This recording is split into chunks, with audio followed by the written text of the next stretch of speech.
સામાજિક વિજ્ઞાન paper 1।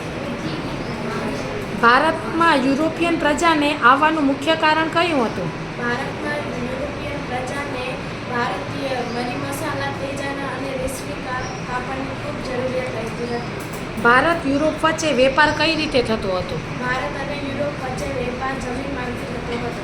Bharat Europe વચ્ચે વેપાર જમીન માર્ગે બંધ થવા માટેનું કયું કારણ હતું? ભારત અને યુરોપ વચ્ચે વેપારનું મુખ્ય મથક કોન્સ્ટેન્ટિનોપલ હતું, જે તુર્કોએ જીતી લીધું હતું।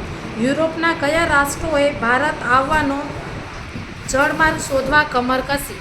યુરોપના પોર્ટુગલ, સ્પેન અને હોલેન્ડ જેવા રાષ્ટ્રોએ ભારત આવવા માટે જળમાર્ગ શોધવાની કમર કસી।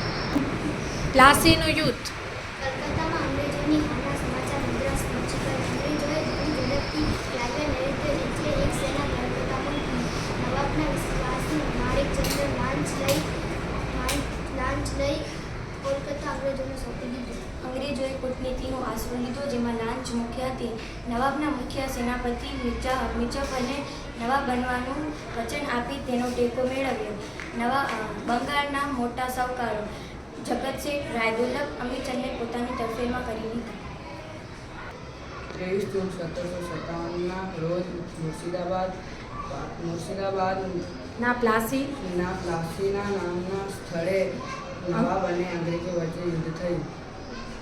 અંગ્રેજોના નવાબે 24 પરગણાની જાગીર આપી, જકાત વગર વેપાર કરવાની છૂટ। પ્લાસીના યુદ્ધ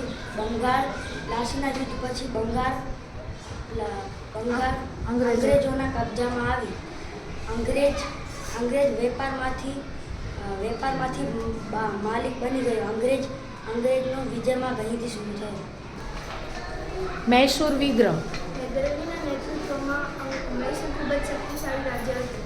હૈદર અલીની સેનાને યુરોપિયન પદ્ધતિથી તાલીમ આપવામાં આવી। હૈદર અલીની શક્તિથી અંગ્રેજો ખૂબ જ ચિંતિત હતા। અંગ્રેજોએ મૈસૂર રાજ્ય સાથે 4 મૈસૂર વિગ્રહો કર્યા। ઈસવીસન 1767 થી 1779 અંગ્રેજો સામે હૈદર અલી અનિર્ણિત રહ્યો।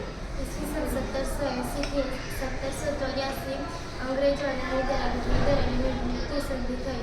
ઈસવીસન 1790 થી 1792 ટીપુ સુલતાનની હાથે ભયંકર હાનિ। ઈસવીસન 1799 અંગ્રેજો સામે ટીપુ સુલતાનની વીરગતિ પામી। બક્સરનું યુદ્ધ. બક્સરનું યુદ્ધ બંગાળના નવાબ મીર કાસિમ અવધના નવાબ અને મુઘલ સમ્રાટ સાથે મળી અંગ્રેજોને બહાર હાંકી કાઢવાની યોજના બનાવી। આ ત્રણેય સેના 50,000 જેટલા સૈનિકોની બનેલી હતી, જ્યારે કંપનીની સેના 7,000 મહત્વની હતી। બક્સરનું યુદ્ધ 22 ઓક્ટોબર 1764ના થયું, જેમાં અંગ્રેજોની જીત થઈ। અંગ્રેજોને બંગાળ, બિહાર અને ઓડિશાની દીવાની સત્તા પ્રાપ્ત થઈ। અંગ્રેજોએ દ્વિમુખી શાસન પદ્ધતિ અમલમાં મૂકી।